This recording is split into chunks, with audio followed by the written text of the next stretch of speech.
네, 안녕하세요, 아이가입니다.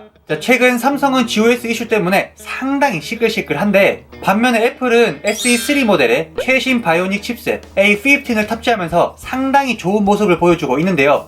애플은 추가로 올 하반기에 출시 예정인 아이폰 14의 루머들이 조금씩 더 유출이 되면서 더욱 많은 분들께서 아이폰에 더 관심을 가지고 계시는 것 같아요. 그래서 이번 영상에서는 제가 올해 초에 말씀을 드렸었던 아이폰 14의 예상 스펙 정보들과 그리고 최근에 들려오는 소식까지 깔끔하게 요약을 해가지고 도대체 아이폰 14는 어느 정도 급 나누기가 이루어지는지 한번 살펴보도록 하겠습니다. 그럼 함께 만나보시죠. 아이폰 14 궁금하다 아이가!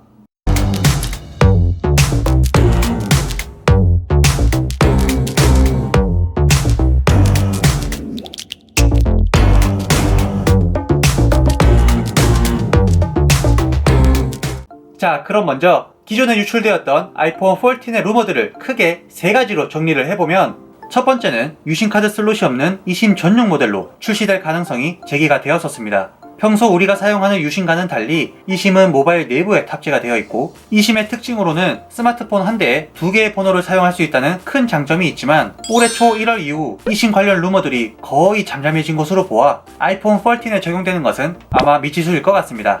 두 번째는 외관 디자인의 변화. 아이폰 14 시리즈부터 라인업에서 큰 변화가 생길 예정이라고 말씀을 드렸었는데요. 기존의 미니, 일반, 프로, 프로맥스 이렇게 네 가지의 라인업에서 가장 작은 사이즈 미니가 제외가 되고, 일반, 맥스, 프로, 프로맥스라는 네 가지의 모델이 이번 14 시리즈의 새로운 라인업이 될 것이라고 합니다. 그래서 6.1인치 디스플레이의 일반과 프로 모델, 그리고 6.7인치의 맥스와 프로맥스 모델이 지원되면서 기본형 모델과 프로 라인업에 각각 6.1인치와 6.7인치 사이즈가 하나씩 존재하게 된 거죠. 그리고 전면 디스플레이에서 가장 말이 많았던 노치 디자인이 이번 14 시리즈부터는 사라질 것이라는 얘기들이 많았었지만, 현재 나오는 루머들을 정리해보았을 때 프로 라인업에만 펀치홀 디자인이 적용되고 기본형 모델에는 그대로 노치가 적용될 것이라고 합니다. 자세한 내용은 뒤에 다시 설명을 드리고, 이번엔 후면 카메라 디자인을 살펴보도록 하겠습니다. 카메라 디자인은 외관 변화 중 가장 눈에 띄는 부분이라고 할 수 있는데요. 인덕션이라고 불렀던 카메라 선 부분이 사라지고 거의 플랫한 디자인의 카메라 하우징이 적용되면서 후면 마감의 높이가 거의 동일하게 디자인되지 않을까 예상하고 있습니다. 마지막 세 번째 루머는 퍼포먼스적인 부분이었는데요. 아이폰 13 시리즈에 탑재된 A15 칩에서 더욱 업그레이드된 A16 바이오닉 칩셋이 아이폰 14에 적용될 것이라는 얘기와, 현재 13 시리즈의 프로 라인업에서만 지원하는 120Hz 주사율을 14 시리즈 전 모델에 적용시킬 수 있다는 얘기들이 들려왔었습니다. 그리고 이뿐만 아니라 아이폰 14의 프로 라인업에는 무려 4800만 화소의 렌즈가 탑재될 수도 있다는 얘기들이 들려왔었는데요.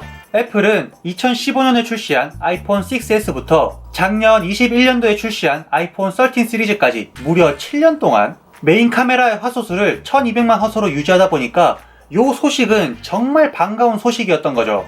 그래서 지금부터는 현재 3월달을 기준으로 추가적인 소식과 조금 더 정확한 근거들을 정리해서 말씀드리도록 하겠습니다.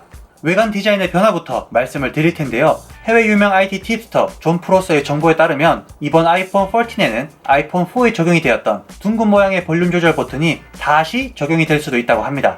또한 앞서 말씀드렸던 것처럼 후면 카메라 디자인은 돌출 형태가 아닌 매립 형태로 적용이 되면서 후면의 마감 높이가 거의 동일해질 것이라고 하고, 전면 디스플레이에는 마침내 노치가 없는 카메라 펀치홀 디자인이 프로 라인업에만 적용될 것이라고 하는데요. 하지만 갤럭시와 동일하게 하나의 원형 카메라 컷아웃만 존재하는 것은 아니고, 그 옆에 페이스 아이디 센서가 위치함으로써 원형 카메라 홀과 타원형 모양의 센서가 동일선상에 위치할 것 같습니다. 그리고 이러한 정보를 뒷받침해줄 수 있는 전면 회로도 이미지도 유출이 되었었는데요. 지난 2월 말 초기 단계의 회로도와 이번 3월 초 유출된 회로도를 확인해보시면 확실히 페이스 아이디를 위한 적외선 카메라가 카메라 펀치홀 옆에 위치하여 출시할 것처럼 보입니다. 추가로 디스플레이에 대해서 더 자세히 말씀을 드리면 120Hz 주사율은 아이폰 14 시리즈 전 모델이 아닌 맥스, 프로, 프로맥스 이렇게 3개의 모델에만 적용될 가능성이 제기가 되고 있는데요. 그렇다면 일반 모델에만 LTPS 디스플레이에 60Hz를 지원하고 나머지 3개의 모델에는 LTPO 디스플레이에 120Hz 주사율이 적용될 가능성도 있게 됩니다.